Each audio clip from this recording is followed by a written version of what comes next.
मैं सेशन शुरू कर रहा हूँ ऋचा जी, और फिर से आपको बता दूं, we are recording this session. मैं डॉक्टर तरुण अग्रवाल हूँ और ये सेशन है मिसेस ऋचा बहल के साथ। The date is 2 November 2017। The time is 6:05 PM। हटो हटो, go away, go. Please please सीधे बैठेंगी आप ऋचा जी, प्लीज।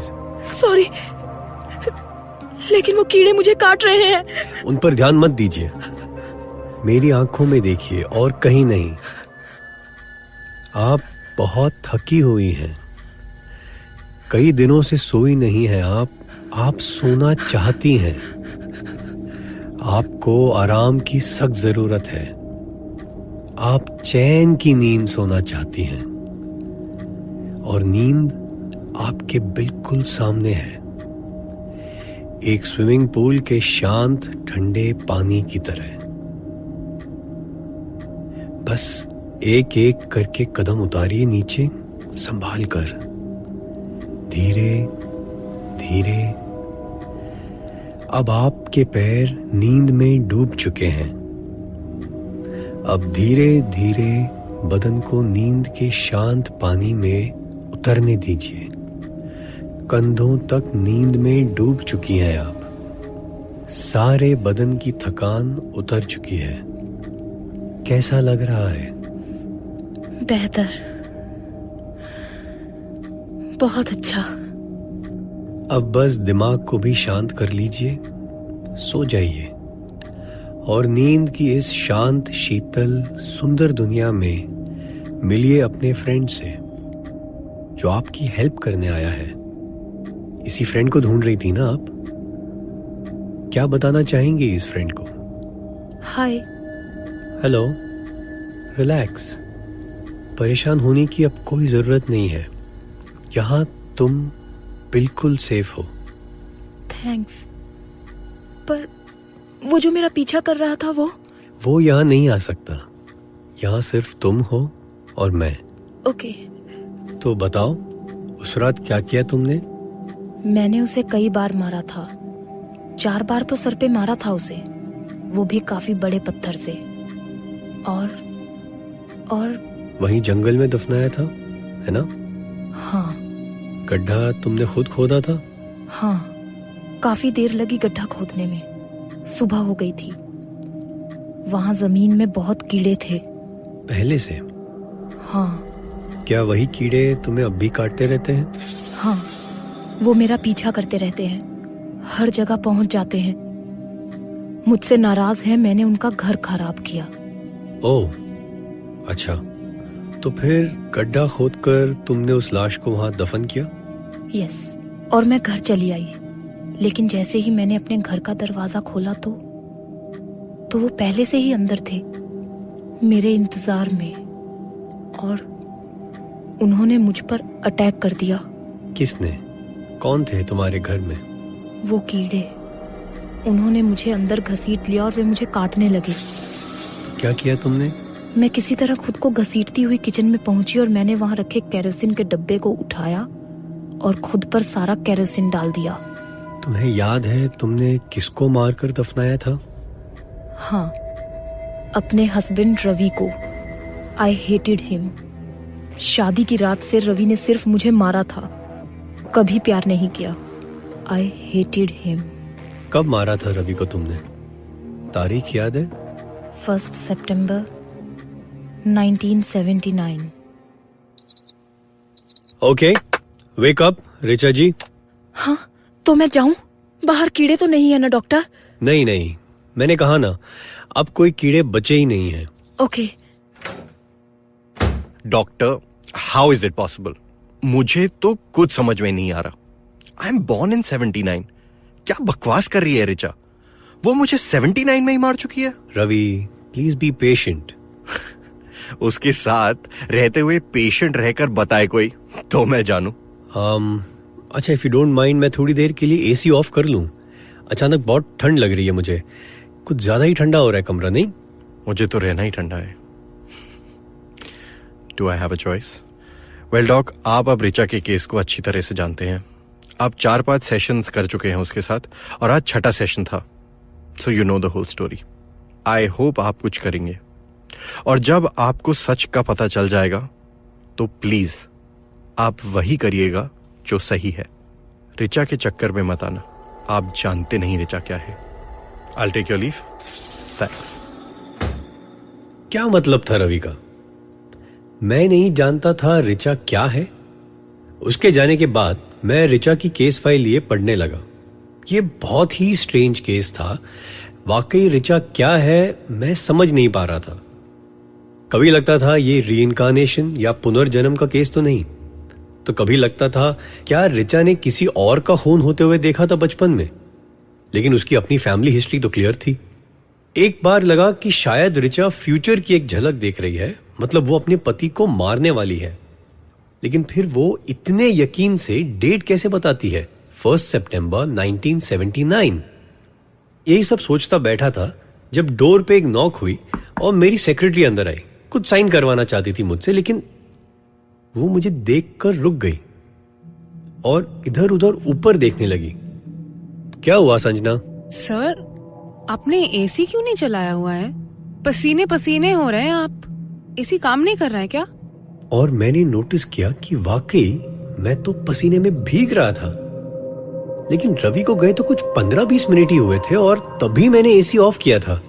एनीवे, मैंने संजना से कहा अगर कोई और अपॉइंटमेंट्स नहीं है तो मैं घर जा रहा हूं, और मैंने अपना ब्रीफकेस उठाया, ऋचा की फाइल उसमें रखी और ऑफिस से निकल गया।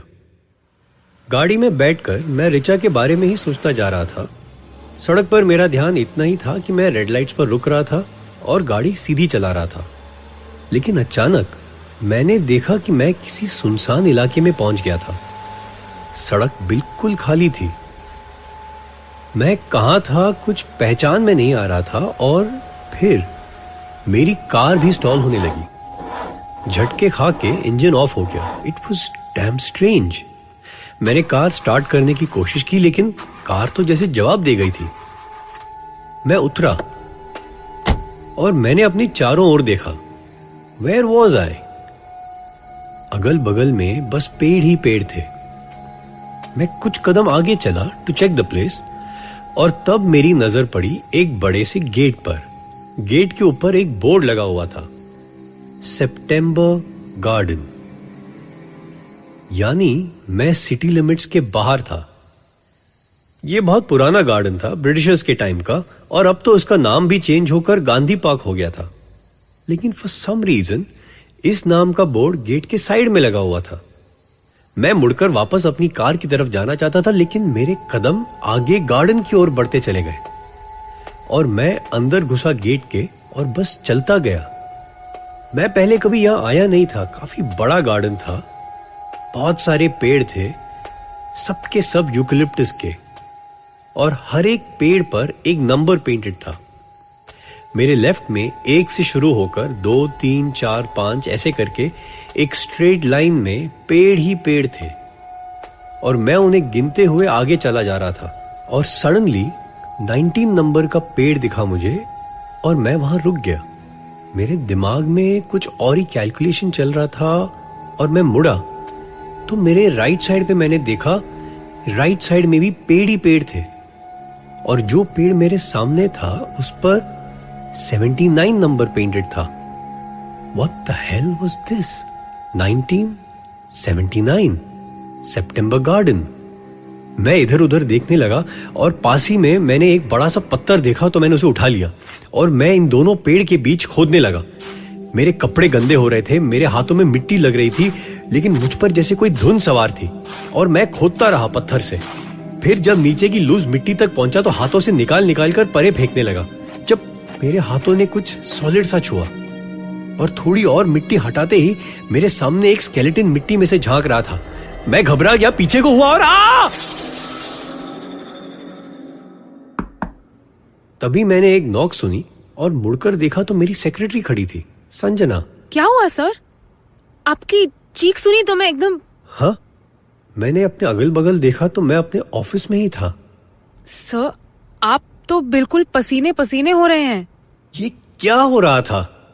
मैंने देखा एसी ऑफ था, घड़ी में 7:30 बज रहे थे, मतलब रवि को गए हुए कुछ 20 मिनट हुए होंगे।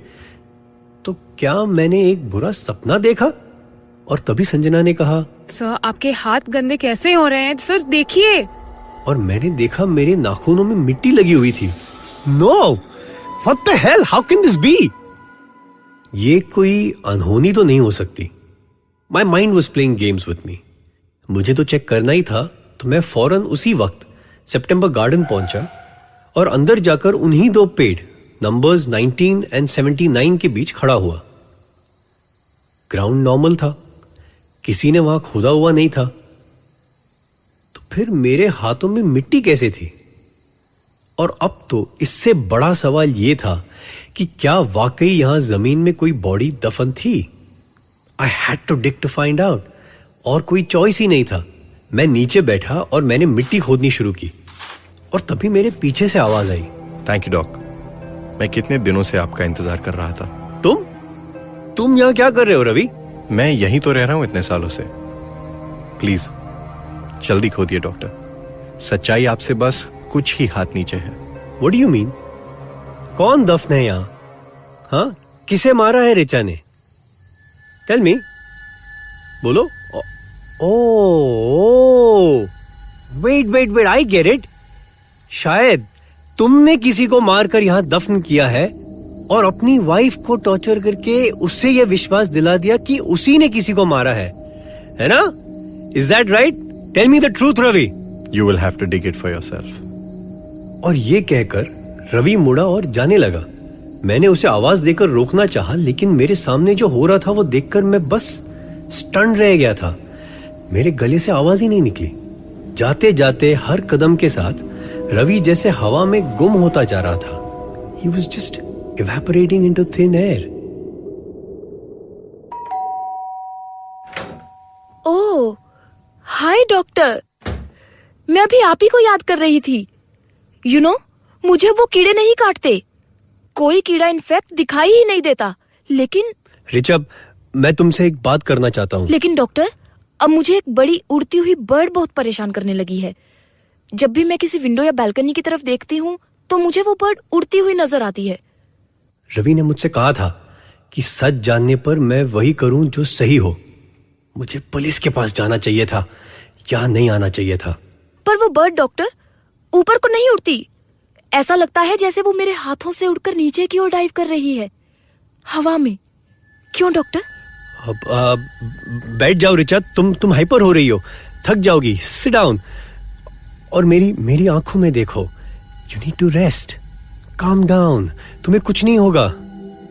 मेरे पास और कोई चॉइस नहीं थी। मुझे किसी भी तरह रिचा को कंट्रोल करना था। क्यों डॉक्टर? क्या वो बर्ड अपना शिकार उठाने नीचे को उड़ रही है? मैं बहुत डर जाती हूँ उसे देखकर डॉक्टर।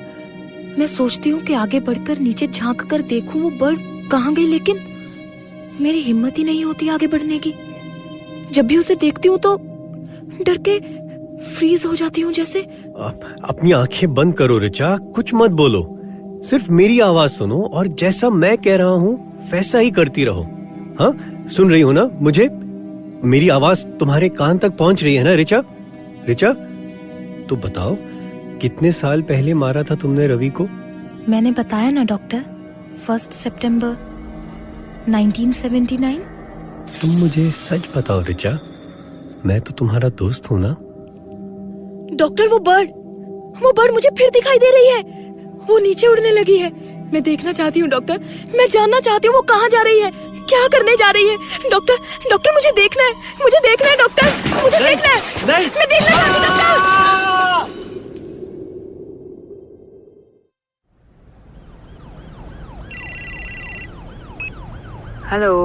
हेलो, ये डॉक्टर तरुण अग्रवाल का घर है? आप मिसेस अग्रवाल बोल रही हैं? यस। जी, मैं इंस्पेक्टर सिंह बोल रहा हूँ। हमें आपके हस्बैंड की बॉडी मिली है एलटी रोड पर प्रांजल अपार्टमेंट्स के कंपाउंड में। वो उसी बिल्डिंग के 19th फ्लोर से गिर गए या उन्हें किसी ने धक्का मारा, वी डोंट नो येट। उनके साथ एक औरत की बॉडी भी नीचे गिरी हुई है, कोई मिसेस रिचा बहल।